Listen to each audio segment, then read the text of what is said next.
Dare to enter Crow's Quill's books, where tales of forgotten realms and fearless souls come alive.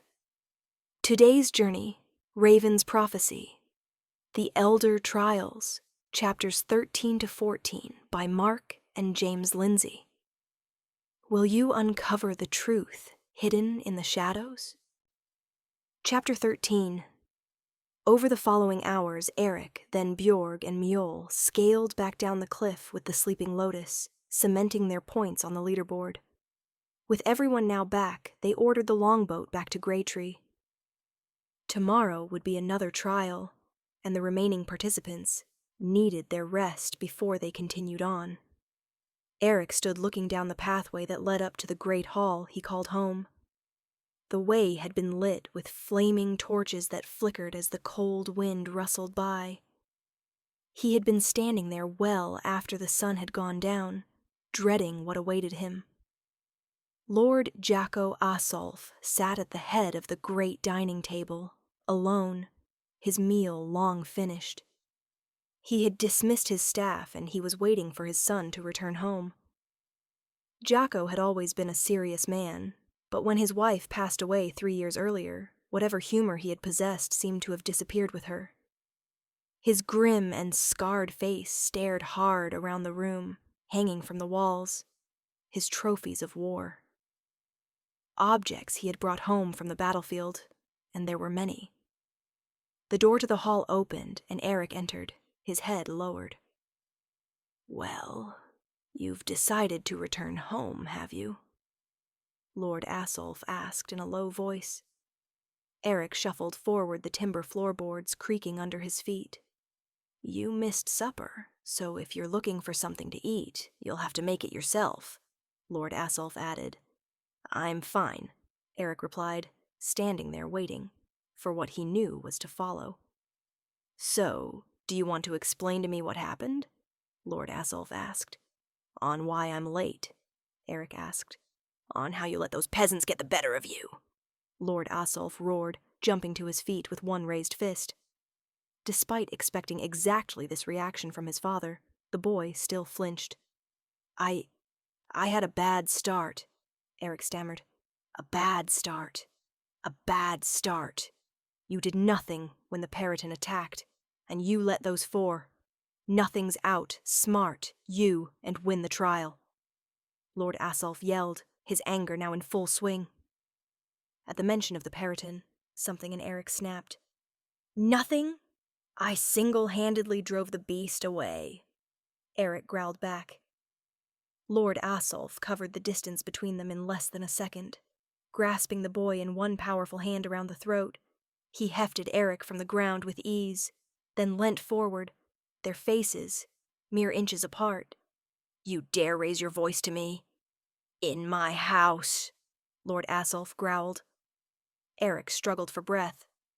"If you were anyone else, your guts would be emptied upon the floor," he added before dropping him to the ground. Erik collapsed and gasped for air. Lord Asolf looked upon his son with contempt. "What am I to do with you?" he sneered. "I can do better." Erik struggled to speak. Lord Asolf struck the boy with the back of his hand, splitting Erik high on his right cheek. "You better," Lord Asolf muttered, before storming angrily from the room, leaving Erik to lay there and wonder what the next day had in store for him. On the other side of the village, Astrid sat nestled between her father and mother, the warmth of their bodies and the smell emanating from the kitchen almost making her forget the hardship of the day. "Tell me again?" Druid asked excitedly. "Really? I've already told you the story 1,000 times, Astrid said, struggling to suppress a yawn. "I think you might be exaggerating just a little bit, Muffin, but humor your mother anyway," Ulrich said with a grin. Despite her fatigue, she detailed everything that happened during the trial. By the end of the meal, Astrid was fast asleep, her head resting against her father. "Poor dear is exhausted," Druid whispered. "She has had a busy 3 days," Ulrich agreed, scooping up his daughter in his massive arms. He carried Astrid to her bed and laid her gently down. They stared down and watched her a while. "I'm scared. These trials seem to be getting more dangerous with each passing year," They're not even halfway through, Druid said, worried. I agree. But what are we to do? This is the will of the people, Ulrich replied, brushing a strand of hair from Astrid's face. All we can do is support her. I know, but it's so hard. If anything was to happen to her, I don't know what I'd do, Druid said, tears springing to her eyes. I don't know either, Ulrich replied, placing a comforting arm around his wife. They sat and watched their daughter sleep a while longer before turning in for the night. Chapter 14. As per the previous trials, they formed up in the village center on the dead of noon. Erik was the last to arrive, his right eye black and swollen. What happened? Pace asked, concerned for his fellow competitor, only to have the larger boy push him away roughly. None of your business, and if anyone else is curious, I'll give you a matching one, Erik growled, his gaze scanning the others, eventually settling on Magnus. A horn blew, disrupting the uneasy altercation. The Thorn Trinity arriving for the beginning of the fourth trial. Lord Asulf clearly ignoring his son. I hope you all have not had your fill of water, Lord Forsberg chuckled at his own private joke. But that will depend on you, Lord Rag added cryptically, and that was all that was mentioned, as they were escorted to a closed-in wagon, and then transported south, less than an hour. They arrived at a quiet and peaceful location, the surrounding woods beautiful and non-threatening. Maybe this is another race, Bjorg said aloud as they were unloaded from the wagon. I doubt it. The Elder Trials are known for their diversity. Not 1-2 trials are alike, Magnus replied. Why don't you just shut up? Erik said as he shouldered past the smaller boy. Just ignore him, Astrid whispered, linking an arm around her dear friend. They were led down towards the ocean, and from the top of the sandy dunes, they could see that the tide was way out. What's that? Ivor asked, pointing out to the distance. They all turned to get a better look. That would be your next challenge, Lord Asulf said gruffly. There were 11 sturdy timber poles dug into the soft sand, 3 meters of their length jutting up like porcupine quills. The posts were scattered apart randomly, no closer than 2 meters apart. Astrid couldn't explain it, but she immediately felt tired at the sight of the next challenge. She was not alone. The other kids also looked at the tall posts apprehensively. Looks simple enough, doesn't it? Lord Rag said. And it is, and isn't.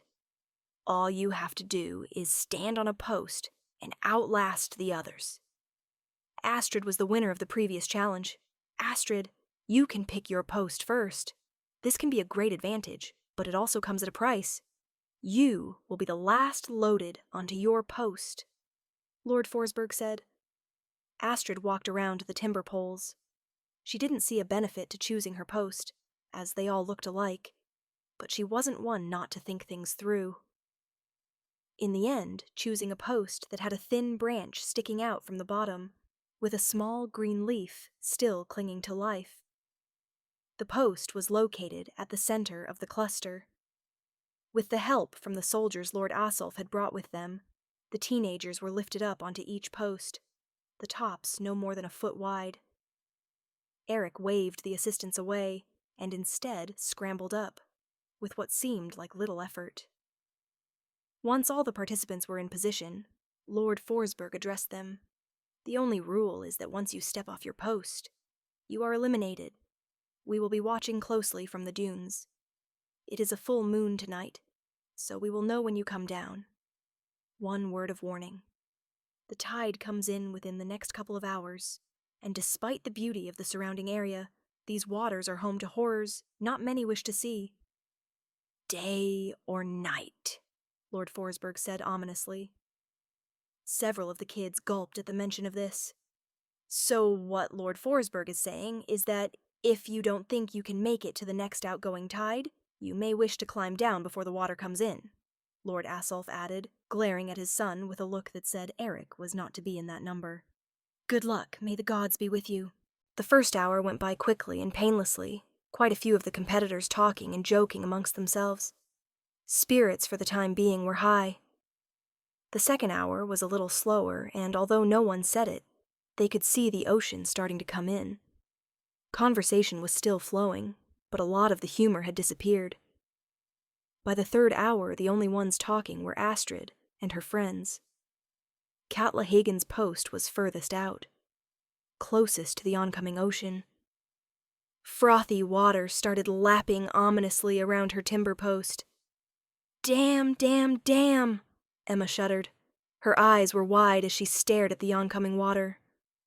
"I don't think I can do this," she babbled. "We'll be fine. They were just trying to scare us earlier," Pace said, although it seemed more like he was trying to avail his own fears, not anyone else's. "You don't get it. I know exactly where we are," Emma said. "Where? Spit it out, girl," Erik said, annoyed. "This is Lightning Cove," Emma announced. A couple of the kids gasped, most puzzled. "No, my father. They wouldn't," Pace said, catching himself. "I've heard descriptions of the cove. An hour south, beautiful countryside. Tall sand dunes overlooking a stretch of ocean home to giant electric eels," Emma said. "But we could be killed," Pace muttered. "My father would never." "Don't be an idiot, Pace. Of course they would. All that matters to them are the trials. We both come from families with lots of children. What would it matter if one died?" Erik said grimly. A chorus of protest arose from the kids, proclaiming Erik to be wrong. He shook his head in reply. "Well, I'm not going to die," Emma said gruffly, and started to climb down. "No, wait. Don't be hasty," Den called out. Emma froze. She still had one foot on the top of the post. "Hasty? I'm being practical. My feet are already killing me. I know I can't outlast them." Emma pointed towards Erik and Bjorg, who looked pleased at the compliment. "I would rather get down now and have a warm meal in bed than risk possible death, or at worst, freeze in that water." "But if you climb down now, you'll be eliminated from the trials," Pace argued. "I think I can live with that," Emma replied, and before anyone else could say anything, she climbed down the pole, her feet splashing in the ankle-deep water. "Good luck. May the gods be with you," she offered awkwardly before dashing towards the safety of the dunes. "You heard her, and she's right. Now is the time to leave before the ocean comes in," Erik urged. There was silence from the other kids as they looked to the center of the cluster, his pole situated next to Astrid's. They all waited for him to elaborate. "This trial is about strength, both of body and will, something I have in spades," Erik added with confidence. The others sagged a little at his statement, for he did indeed appear strong and powerful. Astrid, however, refused to play his game. "You'd like that, wouldn't you?" she said, suddenly becoming angry, and instead of returning the sentiment, he looked pleased. "I was wondering when the real Astrid Mace was going to appear," Erik grinned. "The grubby little blacksmith's daughter has finally won a trial, through sheer freak luck," he spat. "Take that back," a small angry voice said from the rear of the cluster. It belonged to Magnus. The waves were starting to roll in, the water lapping at the posts, nearly a meter high. "Or what, whelp? You'll come over here and beat me up?" Erik mused. "By the gods, you're so predictable. At the first opportunity you lash out at Magnus. Could you pick a smaller target?" Astrid asked. Erik simmered. "Astrid, don't antagonize him," Den said. "You should listen to your friend. He's the only one in your little group that has any brains," Erik said. "Says the walking muscle," Astrid countered. "Why do you have to be so condescending? I'm sick of people thinking that physical strength isn't an attribute. If it were so easy to achieve, why doesn't everyone do it?" Bjorg frowned. "Because some of us care about important things, like family, friends. Not just ourselves," Katla interjected, a blush rising up her neck. "Jealousy. That's your problem, always has been. The farmer's daughter, who was never quite pretty enough." "Shut up, Bjorg, and stop overcompensating. He's never going to notice you anyway," Katla fired back hotly. Bjorg flinched as if she'd been slapped, others wading into the conversation, their attentions now tied securely to one another all the time. They didn't realize that as the sun went down over the horizon, black clouds were beginning to roll in with the ever-increasing tide. "None of this talk is helping," Pace offered. "Shut up, rich boy," the Osborne twins said in unison. Pace was going to reply when a crack of thunder sounded overhead, so loud that it made everyone jump, Katla and Ivor nearly falling from their post. There was a brief moment when everyone was silent, the shock of the storm's sudden arrival sinking in. Then the rain fell. Torrential, it fell hard and heavy, drowning out all noise, and making any visibility nigh on impossible. Astrid cupped her hands around her eyes as she struggled to see into the dark. It was at this time that she noticed that the water was now only a couple of feet from the top of her post. Already her clothes were soaked through and weighed a ton, and to top it all off, the freezing cold was causing her extremities to go numb. Things couldn't get worse, she thought, as a bolt of lightning shot down from the heavens and struck the ocean, its pure, blinding brilliance illuminating everything around them. It was at this time that she noticed them. Dozens of large, hungry eels circling around their posts, their vicious faces glowing with blue energy. Mist and Katla let out a scream, but were drowned out by more thunder. Astrid heard a scream to her left and saw that Den had fallen from his post and was now thrashing about in the water. A handful of eels had responded to the movement and were firing off small amounts of electricity into the panicked teenager. He screamed from the pain, but at least it wasn't fatal. "Swim for the shore!" Magnus screamed, struggling to be heard over the forces of nature. His cries were soon joined by Astrid, Eivor, then the others of the group. Den managed to gather his wits, as he used every ounce of energy to swim towards the shore and safety. 9 lone figures remained in the downpour. "That's a good sign," Pace yelled out. "What's that?" Mjol replied. "The eels aren't lethal. They only look horrible," Pace said, relieved. "Tell that to Den. He didn't exactly look like he was being tickled," Ivor responded. Then, much to everyone's surprise, Mjol giggled. She was soon joined by Pace, whose laughter sounded like a sick mule. This in turn set off Bjorg, and within seconds everyone was laughing, except of course Erik, who simply stood there like a big brooding statue. They weren't laughing at Den, rather the stress and lunacy of the situation, in which they were all stuck in. After the laughter had died, there was silence within the group for a long time. Eventually it was one the Osborne girls who broke the quiet. "Erik, can I ask you a question?" Mist called out. Erik didn't answer. "We all know that you're going to win the trials." "Is that your question?" Erik replied quickly. "No, I was going to say, why do you have to be so mean?" Mist added. Erik shook his head. "I'm not mean. I just have no time for the weak," he replied. "Is that how you see us, or is that what your father has told you?" Magnus interjected. Erik was about to yell at the smaller boy. Instead, he bit back the urge and stared at him coolly. "Neither. It's the truth of the world. Wolves roam free and do what they want. Sheep hide and do nothing. I'm a wolf, the rest of you sheep," Erik stated. "I'm a wolf too," Bjorg interjected, her posture straight and proud. Erik smirked. "Don't kid yourself, seamstress daughter.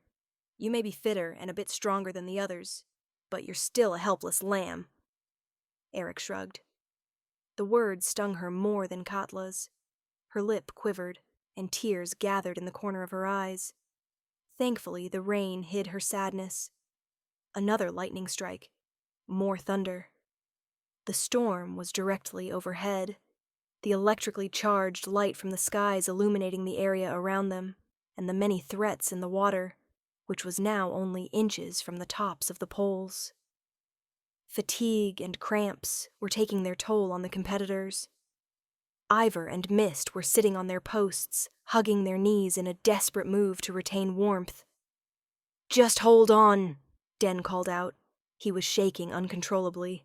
"Emma was right. This is ridiculous. I'm never going to beat him." "Why torture myself anymore tonight?" Ivor said. "Because win or lose, we have to do our best for ourselves and family," Astrid said, determined. "Well, my best is at an end for the night," Ivor said, and with a brief nod towards Mist, they both jumped into the water. The eels were on them instantly, shocking them with their naturally occurring electrical charges. They screamed in pain, but together they swam to shore. Ivor's words and actions must have had an effect on some of the others. Within the following hours, Mist's sister joined her on the beach, as well as Den Badger, Pace Raga, and Katla Hagen, ditching their positions in the trial for warmth and a way out of the storm. It was near midnight. The strength of the remaining participants was hanging by a thread, the continued raging elements grinding their will away. "Give up! You can't beat me," Erik mocked. "Maybe, but if I am to lose, I'll not make it easy for you," Astrid countered. Bjorg's eyes narrowed. "I'm so sick of listening to your self-righteous sermons for the night," Bjorg growled. She was positioned next to Astrid, who had her back to the muscular teenage girl. Then, much to the surprise of the others, she leapt the distance between the two poles with ease and struck the blacksmith's daughter firmly in the back. The two females fell from the post and into the water, the eels attacking immediately. "No!" Magnus watched helplessly as the bigger girl refused to release the struggling Astrid, holding her under the water. She was desperate for air. Magnus could see no other way. He leapt from his post, landing atop Bjorg, with all his weight behind the jump. Her head struck one of the posts. She was knocked out cold. Magnus helped Astrid up, her head breaking the surface with a cough and gasp. "What happened?" Astrid asked. "It was Bjorg. I think she must have snapped," Magnus said, pointing to her floating body, the eels continuing to shock her. Astrid's eyes went wide. "We have to help her," she said, swimming to the girl's side. They rolled her over and attempted to keep her head above the water. "She's breathing, but only just," Magnus said. Astrid looked up towards Erik. "We need your help," Astrid asked. "She made her choice," Erik sneered. He was unmoved by her plea. Winning was everything to him. Astrid was about to reply. "Come on, we have to go," Magnus urged. Astrid nodded reluctantly, casting one last look at Erik, who was now staring up at the sky. The two friends dragging the still figure of Bjorg back to land, and as they struggled against the elements, neither one even realizing that the electric eels had not once shocked either one of them. Once back on land, Volin helped revive Bjorg, who, despite the sorcerer's assistance, was still injured and weak. Once he was sure that he would be seen as the winner absolute, Erik emerged from the sea. He ignored his father as he took an offered blanket and climbed aboard the wagon home. "What are we waiting for?" Erik said impatiently.